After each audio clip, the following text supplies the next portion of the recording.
Thank you very much. Be smiling. Be happy. God bless you. आपके ऊपर ईश्वर की कृपा बरसे, इस ब्रह्मांड की कृपा बरसे। अमान आपके ऊपर नहीं,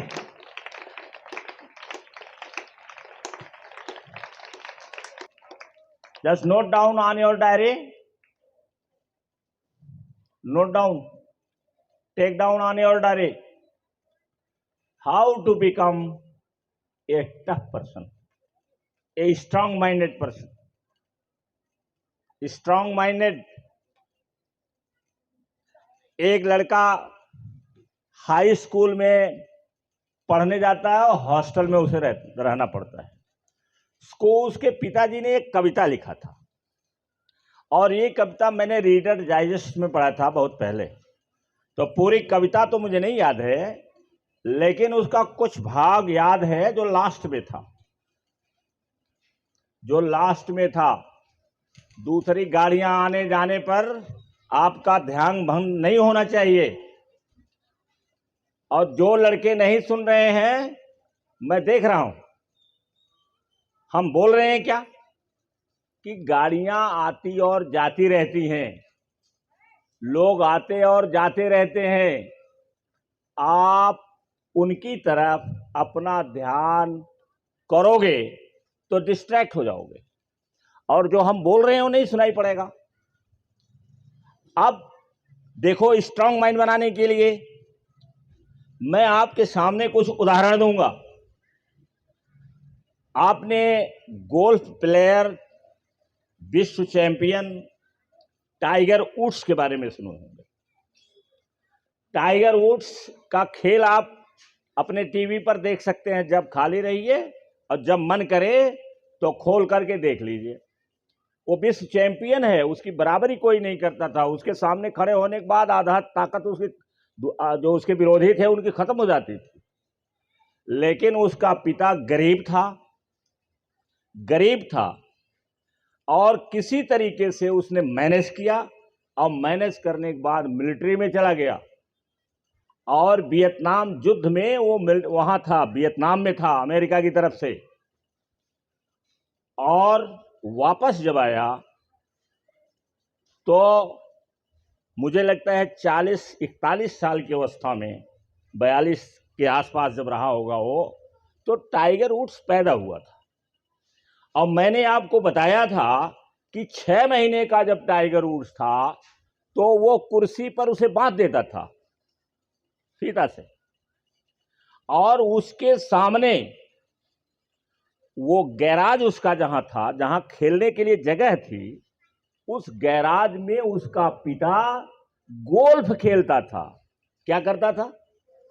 गोल्फ खेलता था। उसी के सामने शॉट लगाता था। और टाइगर वुड्स की उम्र कितनी थी? 6 महीने का था।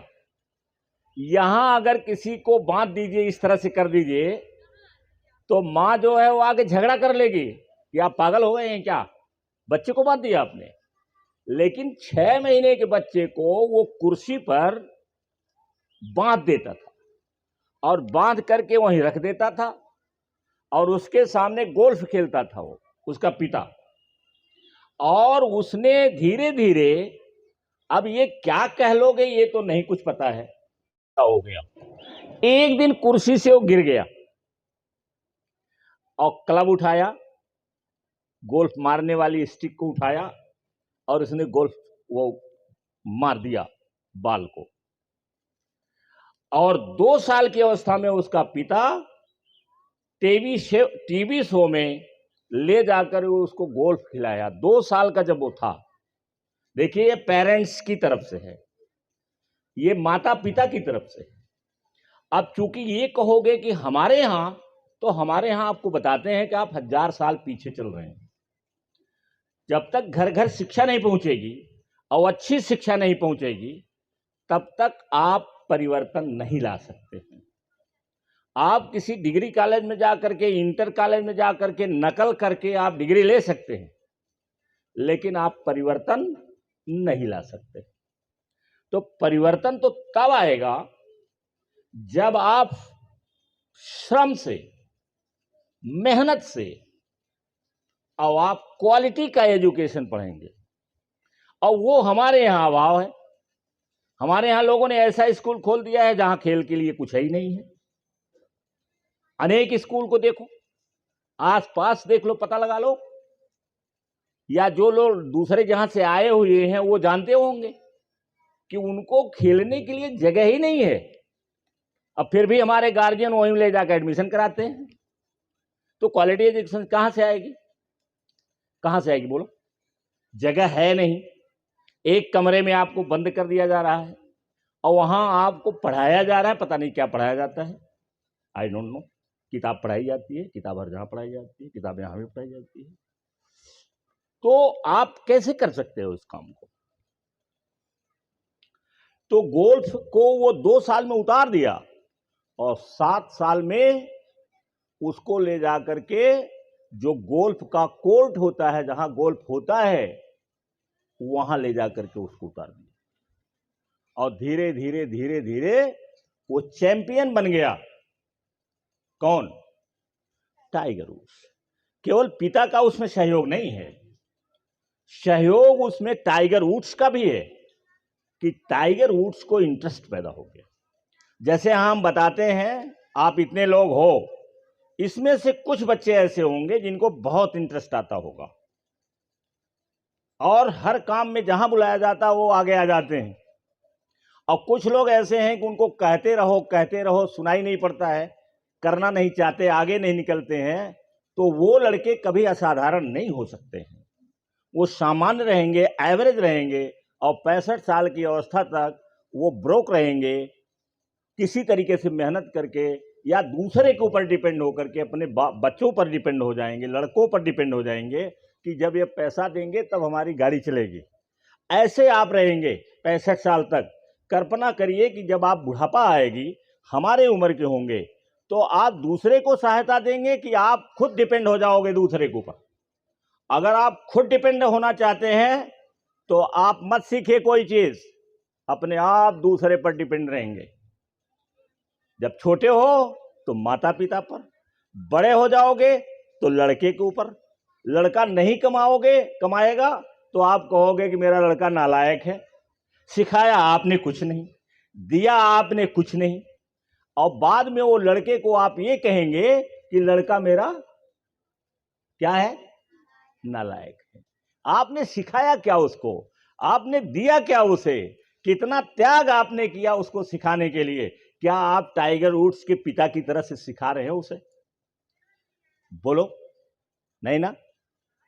इसी तरीके से रूस में है, रूस का खिलाड़ी, वो उसका पिता वो नहीं चाहता था, यहां टाइगर वुड्स को इंटरेस्ट था, लेकिन रूस का जो खिलाड़ी था उसे इंटरेस्ट नहीं था, लेकिन उसका पिता जबरदस्ती खिलाता था, वो भी चैंपियन बना। इसी तरीके से एक फुटबॉल प्लेयर, उसने कहा, जब उसको क्लब में भेज दिया, सीखने के लिए भेजा, तो वो आकर के घर कहता था कि मेरे बस का नहीं है। उसने कहा नहीं, तुम्हारे बस का है। और इसके बाद साथ खेलना शुरू कर दिया, और बर्फ पड़ती थी उसमें भी अपने लड़के के साथ वो खेलता था। बर्फ पड़ती थी, ऊपर से बर्फ पड़ रही है, और उधर खेल के मैदान में उसका पिता अपने लड़के को लेकर के खेल रहा है। क्यों? क्योंकि अगर वो नहीं खेलेगा, जा करके घर में बैठ जाएगा, तो उसका लड़का भी घर में बैठ जाएगा। इसलिए वो खुद खेलता था। अब आप क्या करते हैं? क्योंकि आप डिपेंड हैं दूसरे के ऊपर, बचपन में सभी लोग डिपेंड होते हैं, लेकिन बाद में चल करके जब बुढ़ापा आएगी तो आप अपने बच्चे पर डिपेंड हो जाएंगे, और अगर बच्चा आपका कमा करके आपको नहीं देगा तो कहेंगे कि नालायक मेरा लड़का है। नालायक वो है कि आप खुद नालायक हैं और नालायक बनाए। दोषी कौन है ज्यादा? गार्जियन, पेरेंट्स, वो बनाते ही नहीं है। जैसे हैं सोचते नहीं है कि मुझे ऐसे, जैसे मैं हूं ऐसा मेरा बच्चा नहीं होना चाहिए, उसे और अलग बनाना है आपको। आप सीखिए और करिए। नहीं आप कुछ कर सकते हैं तो ले जाकर के कहीं एडमिशन कराइए, उसको ट्रेनिंग ले आइए। अगर आप खुद नहीं कर सकते हैं तो क्या करिए, ऐसी जहां एडमिशन कराइए जहां उसकी ट्रेनिंग हो सके। तो क्या आप करते हैं? क्या वो लोग करते हैं? मुझे तो लगता है नहीं करते, सब भगवान भरोसे छोड़े रहते। तो ये है उसका उदाहरण दिया। स्ट्रांग माइंड बनाने के लिए अब एक महिला का उदाहरण देता हूं। बहुत पहले मैंने बताया था, वो महिला बैठी है बेडरूम में, खिड़की खुली हुई है और उसका छोटी सी लड़की है और वो जाती है किचन में। याद आया किसी को? ये मैंने बताया था कभी? याद आया? किचन में जाती है और जहां पर ड्राई फ्रूट्स रखे हैं उस जार को वो खोलती है और वो खोल नहीं पाती है और वो किचन से निकलती है तो अपने मां के पास नहीं जाती है कि मैं नहीं खोल पाई, और वो धीरे से अगल बगल खिसक जाती है। तो वो महिला कहती है, ओ माय गॉड, ये मेरी बच्ची एक जार से हार गई, एक जार से हार गई, खोल नहीं पाई। और उसके बाद तुरंत उसने निर्णय लिया, और निर्णय लेने के बाद उसके पड़ोस में ही कुछ दूरी पर ही एक बच्चों का स्कूल था जहां खेल होती थी, बच्चों की खेल होती थी, जहां टफ माइंडेड बच्चे बनाए जाते थे, वहां ले जाकर के एडमिशन करा दिया। क्यों? खेल में कंपटीशन ज्यादा होता है, हारने, और कोई दुनिया में हारना नहीं चाहता है। एक बच्चा क्या हारना चाहता है? देखो छोटे छोटे बच्चे गोली खेलते हैं, छोटे छोटे बच्चे कुछ और खेलते हैं, और क्या ये हारना चाहते हैं? आर्यन बोलो, तुम हारना चाहता है कहीं? बोलो, खड़े होकर बोलो। कुछ खेलता है हारना चाहता है? नहीं चाहता है, कोई नहीं। क्योंकि हम पैदा ही होते हैं जीतने के लिए, हमारी पैदाइश ही है जीतने के लिए, कि हम जीतें, हम जीतें। कोई भी खेल, गोली खेलते हैं बच्चे, उसमें भी नहीं हारना चाहते, कुछ और खेलते हैं उसमें भी नहीं हारना चाहते, और इसी हार न चाहने की वजह से कभी कभी बेईमानी भी करते हैं, वो चीटिंग कर देते हैं, कभी कभी चीटिंग करते हैं। अब चीटिंग गलत काम है, चीटिंग करने से आप मजबूत नहीं बनोगे, लेकिन चूंकि जीतने की लालसा इतनी जबरदस्त होती है कि जो बच्चे मौका पाते हैं वो चीटिंग कर देते हैं। करते हैं ना? तू बता, करते हैं कि नहीं करते हैं? तो चीटिंग का भी, जो चीटिंग होती है, चोरी कर लेना या कोई और तरीका अपना करके अपने को जीत लेना, यह हमारे अंदर जीतने की लालसा की वजह से ऐसा होता है। तो कोई आदमी हारना नहीं चाहता, किसी भी क्षेत्र में हो। जैसे हम टीचर थे तो हम नहीं चाहते थे कि हमसे अच्छा कोई रहे, ईमानदारी बता रहा हूं कि मैं कभी सोचता ही नहीं था कि मेरे से अच्छा कोई हो। अच्छा का मतलब है, जैसे हम अंग्रेजी वाले थे तो मैं नहीं चाहता था कि कोई अंग्रेजी का टीचर मेरे सामने मेरे से अच्छा हो, और इस भावना ने हमको मजबूर किया कि हम बोलने की कला सीखते थे, घर में अभ्यास करते थे, खेत में अभ्यास करते थे, कि बोलने की कला जब हमारे पास आ जाएगी। और रोज कहता था, आज भी मैं रोज लिखता हूं कि I am an excellent orator, मैं एक शानदार वक्ता हूं, और जब मैं बोलता हूं तो लोग मेरी बात से मंत्र मुग्ध हो जाते हैं। ये मैं रोज लिखता हूं, आज भी लिखता हूं, आज भी मैं लिखता हूं। मेरी डायरी खोल करके कोई देखना चाहो देख लो, जिस दिन कहो मैं ला दूंगा। कि रोज लिखता हूं कि नहीं लिखता हूं? रोज लिखता हूं, जैसे लगता है भूल गया ऐसे लिखता हूं। तो जो टफ माइंडेड बनना होता है वो कोई बड़ी चीज से नहीं शुरू होता है, छोटी चीज से शुरू होता है। छोटी छोटी चीजों पर आप विजय प्राप्त करिए, छोटी छोटी चीजों पर आप विजय प्राप्त करिए। जैसे रास्ते में कोई कांटा है, वो लग गया, आप उसको अवॉइड करके जाइए नहीं, उस कांटे को वहां से या तो हटाइए, अगर वो पेड़ में है तो उसको काट करके मोड़ करके तब आप जाइए। कोई रास्ते में पत्थर पड़ा है, आपको लग गया और आपने उस पत्थर को छोड़ करके चल दिया, तो छोटी छोटी चीजें जो होती हैं वो हमें मजबूत बनाती हैं। और प्रकृति रोजाना आपके सामने चैलेंज रखता है या रखती है कि आप मजबूत बने, क्योंकि जो प्रकृति है, ईश्वर है, जिसको जो भी नाम आप दे दो, वो आपको मजबूत बनाना चाहता है, कमजोर नहीं बनाना चाहता है। अगर मजबूत नहीं बनाना होता तो आपके पास तूफान नहीं आते, आपके पास कड़ी धूप नहीं आती, आपके पास बीमारी नहीं आती। ये जो बीमारी है, जो आपत्ति विपत्ति आपके घर में आ जाती है, जो तूफान के रूप में आता है, और वायरस अटैक होता है, बैक्टीरियल अटैक होता है, ये सारी चीजें आपको मजबूत बनाने के लिए है, कमजोर बनाने के लिए नहीं है। यहां कोई भी चीज, कुछ और भी उदाहरण मेरे पास हैं जो यहां मैं नहीं दूंगा, कि कंपटीशन होता है, लोग जानवरों में कंपटीशन होता है, और जो मजबूत होता है वही खाता है। जो मजबूत होता है, यहां तक कि एक चिड़िया 2 अंडे को जन्म देती है एक साथ, और उसमें जो मजबूत चूजा होता है वो सारे रिवार्ड को खा जाता है, अपने भाई को भी नहीं खाने देता, क्योंकि जानवर के यहां कोई भाई भाई का रिश्ता, बहन बहन का रिश्ता तो है नहीं, वो तो जानवर है। जो उनके पास जाएगा गप पकड़ लेंगे।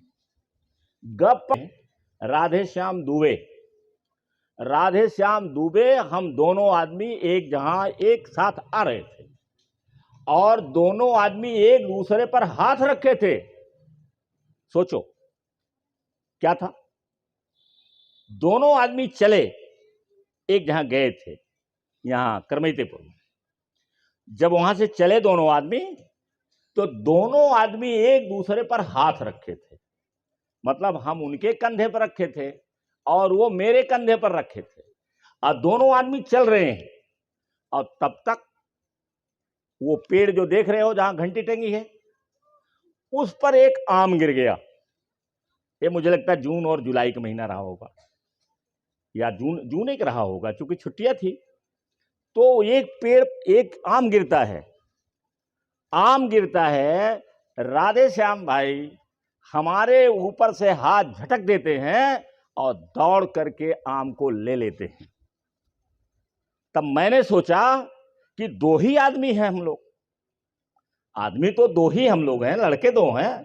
अगर एक पाता उसे, एक उठाता, तो दोनों खाते ना। जैसे उन्होंने उठाया तो अकेले थोड़े खाए हो, उसको तो मैंने भी खाया। लेकिन ये जो भावना आई उनके अंदर, मेरे अंदर भी आ सकती थी। किसी को आती है, किसी को नहीं आती है। लेकिन जो उनके अंदर भावना आई कि उन्होंने हाथ झटका और झटक करके दौड़ करके जा करके आम को उठा लिए।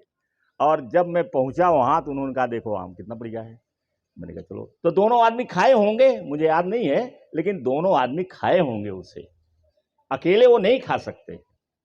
लेकिन ये जो एकाएक दौड़े हो, ये क्या बताता है कि आदमी लूज नहीं करना चाहता है, आदमी हारना नहीं चाहता है, आदमी जीतना चाहता है। और इस भावना में उनको याद नहीं था कि हम 2 ही लोग हैं, चाहे ये पाएंगे चाहे मैं पाऊंगा, दौड़ने की कोई जरूरत नहीं है। तो ये भावना सब में रहती है, सब में रहती है। और जो मजबूत होता है वो ही ज्यादा शेर खाता है। उसको कहते हैं लायन से शेर। लायन जो होता मजबूत होता है, शेरनी शिकार करती है, हांफती है। लेकिन अगर शेर बैठा है कहीं ऊंचा पहाड़ी पर, तो वहां से मस्त होकर के राजा की तरह से टहलता हुआ आता है। और जब आता है तो उसके बच्चे शेरनियां, जो उसका प्राइड कहलाता है, वो शेरनियां खाती रहती हैं। और वो राजा की तरह से मस्त होकर के जब चलता वहां से, तो जब वो पहुंचता है तो सारे भाग जाते हैं। और ये बड़ा टुकड़ा खा करके, घसीट करके अलग भी कर लेता है, नहीं तो खाएगा। और खाने के बाद वो जब चला जाएगा तब ये खाएंगे। उन्हीं उसी का परिवार है, परिवार दूसरे का नहीं है। शेरनियाँ उसी के परिवार की हैं, बच्चे उसी के हैं, लेकिन जब वो चलता है तो जो जिसको वो खाते रहते हैं सब हट जाएंगे, और वो जो बढ़िया उसमें का मजबूत चीज रहती है उसको खाता है, और कभी कभी खींच करके उठा ले जाता है, नहीं तो वहां बैठ के खाएगा, और जब खा लेगा वो हट जाएगा, तब वही शेरनियां और वही बच्चे फिर खाने लगते हैं। तो मजबूत कौन है? मजबूत कौन है? शेर है। शेर मजबूत है, वो डोमिनेट करता है। तो इसलिए हमें मजबूत बनना चाहिए, और हमारे माता पिता का कर्तव्य है कि वो मजबूत बनाएं, क्योंकि वो जानते नहीं। मेरे हिसाब से, हो सकता मैं गलत कह रहा हूं, अगर गलत कह रहूंगा तो मैं किसी से भाई माफी मांगता हूं, कि वो जानते नहीं है। जैसे मैंने कहा साइकिल से आओ, साइकिल से आओ, पैदल चलो थोड़ा, तो सभी लोग ये चाहते हैं कि मेरा बच्चा गाड़ी उसके घर के दरवाजे के पास जाए, चाहे गाड़ी जाने की अच्छी जगह हो या ना हो, गाड़ी टूटे या फूटे, लेकिन वो ये कहते हैं कि गाड़ी तो वहां खड़ी हो जाती है। अब बताओ, 10 कदम दूर अगर गाड़ी खड़ी होती है और आपका बच्चा पैदल जाता है, तो आप कोई खराब बात है क्या? हमने साइकिल चलाने के लिए कहा, बहुत बच्चों ने मान लिया मेरी बात को। अब आंचल हैं, जया हैं, और भी बच्चे हैं, ये साइकिल से आते हैं। कहाँ? वो सुन्नरपुर गांव है, कम से कम यहाँ से 2-3 किलोमीटर पर है। कितना होगा जया, कितना है? 4 किलोमीटर से साइकिल से आते हैं। और लोगों को मैंने प्रेरित किया, हकीमपुर से बच्चे जो है वो साइकिल से आते हैं। अब तो देखो जोलापुर से भी आती है, वो साइकिल से आती है। क्यों साइकिल से आती है ना? साइकिल से आते हैं। क्यों? साइकिल में फ्रीडम है, जब चाहो तब जाओ, जब चाहो तब रहो। गाड़ी में बंधन है, गाड़ी जब जाएगी तब आपको जाना है, गाड़ी जब घर पहुंचेगी तब आपको आना है। इसमें क्या है? स्वतंत्रता है। अब हमारे सर जी बहुत पहले पढ़ाने लगते हैं, अब जया, आंचल और भी बच्चे जो हैं वो साइकिल चलाते हैं, इसलिए उस समय पर हाजिर हो जाते हैं। अभी बस से आएंगे तो देर हो जाएगी। तो तब बनाने के लिए कोई बड़ी चीज नहीं, छोटी छोटी चीज। और इसके बाद जो मैंने शुरू किया था कि एक अपने लड़के को पढ़ने के लिए भेजता हाई स्कूल में, उसे हॉस्टल में रहना है। ध्यान से सुन रहे हो? हाँ, हॉस्टल में रहना है। और हॉस्टल में रहते समय एक कविता उसने लिखा, कहा इस कविता को रोज पढ़ना। अब आखिरी वाली लाइन मुझे याद है, बाकी लाइन नहीं याद है, क्योंकि रीडर डाइजेस्ट में पढ़ा था, 90 के दशक में पढ़ा होऊंगा। तो आज 90 के दशक मतलब 30 साल हो गया। 30 साल पहले मैंने पढ़ा था उसे। पढ़ना चाहूँ तो आज भी निकाल लूँगा, पढ़ लूँगा, कहीं न कहीं मिल जाएगा, इंटरनेट पे मिल जाएगा, लेकिन मैंने पढ़ा नहीं। उसमें क्या है? कहता है be bold, be bold. Bold माने साहसी, साहसी बनो। Be bold, God loves boldness. God जो है वो बोल्डनेस को ही पसंद करता है, कायर को नहीं पसंद करता है। गॉड कायर को नहीं पसंद करता। गॉड जो है बीमार असहाय को नहीं पसंद करता। आप कहते हैं मैंने बहुत प्रार्थना किया कुछ नहीं हुआ, लेकिन आप नेचर समझिए कि गॉड जो है कायर को, बीमार रोज रहने वाले को, असहाय वालों की कोई मदद नहीं करता है। मदद आपको स्वयं करना होगा। जब मदद करोगे तो वो भी मदद करेगा। तो कहते हैं कि बी बोल्ड, कहता है वो उसका पिता कविता लिख के देता है, तो अंत में ये है be bold, God loves boldness and helps you. अब आपकी सहायता करता है इन द वे, माने ऐसे तरीके से यू कांट इमेजिन, जिसकी आप कल्पना नहीं कर सकते हो, ऐसी मदद करता है। कौन मदद करता है? गॉड मदद करता है। ऐसे मदद करता है जिसको आपने सोचा ही नहीं है, ऐसी मदद कर देगा वो। लेकिन आप कहो कि अपने आप वो मदद करेगा, तो नहीं अपने आप करता है। उसने बता दिया है कि आपको करना पड़ेगा, सारा काम आपको करना पड़ेगा। आप करिएगा वो सहायता देगा, आप करिएगा सहायता। जैसे एक बीमार आदमी है, अगर वो ठीक होना चाहता है तो गॉड उसको हेल्प करेगा ठीक होने के लिए, उसके लिए डॉक्टर की व्यवस्था कर देगा, उसके लिए दवा की व्यवस्था कर देगा, लेकिन खाना आपको पड़ेगा, डॉक्टर के पास आपको जाना पड़ेगा, एक्सरसाइज आपको करना पड़ेगा, सारा काम किसको करना पड़ेगा? आपको स्वयं करना पड़ेगा। इसलिए आप बहादुर बनिए, टफ माइंड वाला बनिए, छोटी छोटी बीमारियों से डरिए नहीं, छोटी छोटी चोट लग गई आप डरिए नहीं, आप ये कहिए कि दिस इज एनीवे, ये डैनीवे है, डैनीवे जिसको तमाम ऑपरेशन हुए लेकिन कभी वो डरता नहीं था और खेलता रहता था। तो क्या कहता है? दिस इज डैनीवे, ये तो डैनीवे है, मतलब मेरा रास्ता बनाया हुआ है। तो आप कहिए दिस इज आस्था वे, ये तो आस्था का रास्ता है, ये कहो। मतलब बोल्ड बनो, साहसी बनो, एडवेंचरसम बनो, रिस्क लेना वाला बनो और कहो कि ये मेरा रास्ता है, मैं किसी दूसरे के रास्ते पर नहीं चलती, दूसरे के बनाए हुए रास्ते पर नहीं चलती, मेरा अपना रास्ता है। तो थैंक यू वेरी मच।